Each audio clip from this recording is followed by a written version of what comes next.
Well, it's a donation we've been working on for quite some time. They're interested in funding our technology initiative for the Dream Big campaign, which is going to cover an extensive wireless network throughout the district, as well as some end user devices. Cool. Is this generous donation that they have given part of the $4 million fund of the Dream Big Foundation? It is part of the campaign. We have our initiatives cover technology, curriculum, fine arts, athletics, and an endowment, and they're really helping us accomplish the entire technology piece. It's a very generous donation. Now, what all goes into the IT parts? I'm going to let Joel cover that.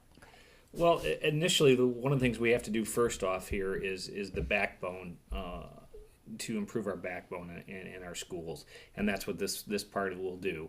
It'll provide the necessary equipment and the technologies to get us to the point of having wireless throughout our buildings. So therefore, then we can move on to utilizing some of the devices and stuff that are out there, the iPads and the tablets and things like that. That currently, since we don't have wireless in a lot of our facilities, we're not able to fully utilize that technology in the classroom. I think the other thing here on this is it's not just a donation of dollars. It's a partnership that we're building between our IT department and the IT department at Knapheide Manufacturing, and I think that's a big thing that goes along with this. Is in essence, we've just doubled our tech department here by having the access and having those people assisting us. And I mean, we've got very talented, very dedicated, very hardworking tech people here, but sometimes having that additional assistance or somebody to call and say I'm having an issue out there will make things a lot easier for us. So it's not it's not just a dollar donation. It's the partnering with Knapheide in regards to making this a successful venture. Now, you say how much they need everything. How much do you think is really the need at the school right now? I mean, obviously this is an effort, but how much is the need right now in the classroom? I'm not sure how I could answer that. When you have nothing, in some cases, that's a huge need.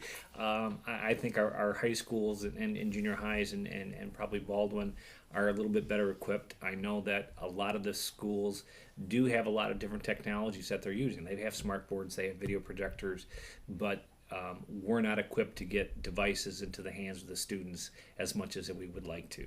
And part of what's driving that is the state switching over to the core curriculum. They're also switching the testing, and the new testing is going to be an online process. Well, if we don't have devices for kids to get online, it's going to be a little difficult to take that test. And that's coming on board like 2014. So there are some things that we have to do to be able to prepare for that. The bottom line is our students are going to have so many more opportunities than they've ever had before, and that's what we really need to make a really good school system great. Go ahead. Did you have something else? Nope. Okay. What are the whole aspects of the Dream Big campaign as a whole? You pointed 4 main issues. The whole aspects, well, we cover curriculum, and we're doing things like Project Lead the Way out at the VOTEC Center. We have Reading Recovery, which is a first grade almost like remedial reading program to get kids up to speed. Classroom libraries, which covers every class in the entire district. And then we have athletics, and we're looking to upgrade some of our athletic facilities. Baseball and softball, I believe, are next on the list. In technology, we've got the whole wireless infrastructure all the way down to end user devices.